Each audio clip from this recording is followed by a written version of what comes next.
সাদা কাপড় পরাইয়া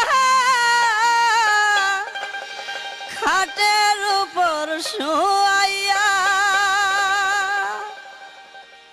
মাইরে তোমরা কই যাইতেছো লইয়া রে গ্রামবাসী একটু দাঁড়াইয়া